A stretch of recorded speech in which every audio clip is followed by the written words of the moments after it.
මේ තියෙන්නේ නම් චිකන් නෙවෙයි. මේ තියෙන්නේ මල්ගෝවා වලින් හදපු රසම රස ඩෙවල් එක.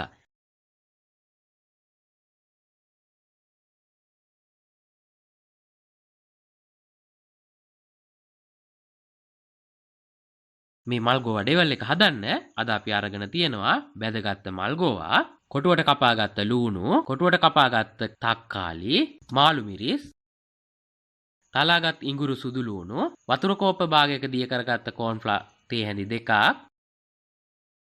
Soya sauce, තක්කාලි sauce. දැන් අපි බලමු මල්ගෝවා මේ විදිහට බැදගන්නේ කොහොමද කියලා. මුලින්ම මල්ගෝවා අරගෙන මේ විදිහට පුංචි කෑලි වලට කඩා ගන්න.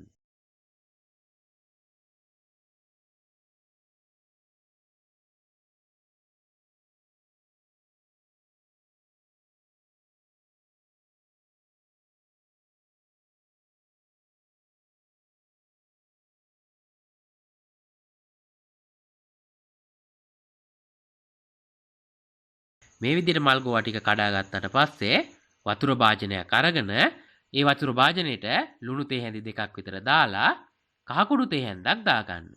ඊට පස්සේ මේ මල්ගෝවා ටික මේ වතුර භාජනයේ දාලා විනාඩි 10ක් විතර තියන්න. මොකද මේ මල්ගෝවා වල පණුව වගේ පුංචි සත්තු ඉන්න පුළුවන්. මෙහෙම තිබ්බාම ඒ සත්තු අයින් වෙලා යනවා.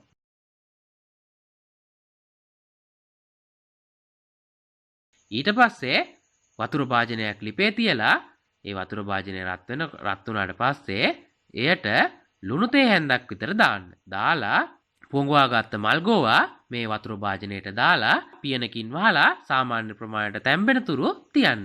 ගොඩක් තම්බන්න අවශ්‍ය නැහැ. මේ විදිහට තැම්බුණාට පස්සේ වතුර ටික ඉවත් කරලා මල්ගෝවා ටික අරගන්න.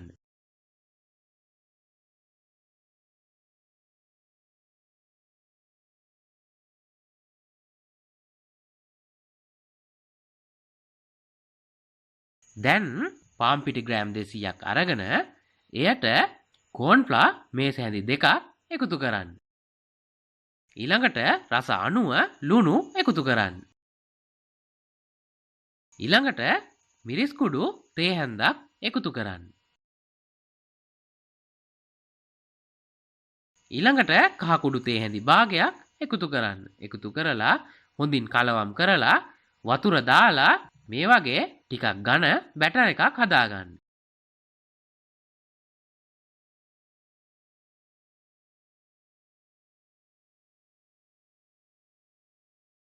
දැන් අපි තංගපාගත්ත මල්ගෝවා මේ බැටර් එකට දාලා ගැඹුරු තෙලේ රන්වන් පැහැවුණු තුරු බැද ගන්න.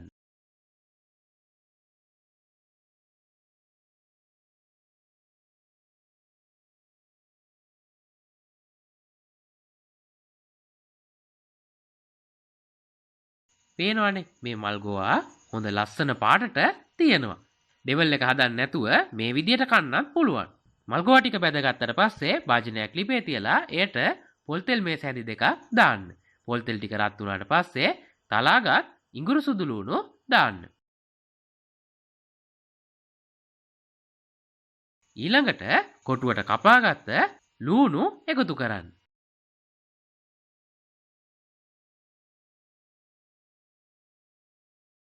ඊළඟට රම්පේ කරපිංචා එකතු කරන්න. ඊළඟට මාළු මිරිස් එකතු කරන්න. මාළු මිරිස් එකතු කරනකොට මේ මාළු මිරිස් වල ඇට ඉවත් කරලා එකතු කරගන්න. ඊළඟට කහ කුඩු තේ හැන්දක්, ඔයාලට අවශ්‍ය සැර අණුව කෑලි මිරිස් එකතු කරන්න. ඊළඟට රස අණුව ලුණු එකතු කරන්න. දැන් කොටුවට කපාගත්ත තක්කාලි එකතු කරන්න. තක්කාලි එකතු කරලා හොඳින් කලවම් කරලා තක්කාලි සෝස් තේ හැඳි 2ක් පමණ එකතු කරන්න. ඊට පස්සේ සෝයා සෝස් තේ හැඳි 2ක් විතර එකතු කරන්න. එකතු කරලා හොඳින් කලවම් කරලා වතුර කෝප්ප කාලක පමණ දිය කරගත්ත කෝන්ෆ්ලවර් තේ හැඳි 2 එකතු කරන්න. එකතු කරලා හොඳින් කලවම් කරන්න. ඊට පස්සේ අපි බැදගත්ත මල්ගෝවා එකතු කරන්න. එකතු කරලා හොඳින් කලවම් කරමින් තවත් මිනිත්තු 3ක් පමණ තියන්න.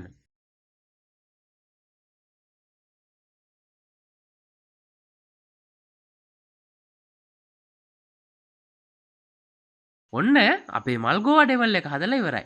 ඔයාලත් මේ විදිහට මල්ගෝ වඩේවල් එකක් හදලාම බලන්නකෝ කොහොමද රස කියලා.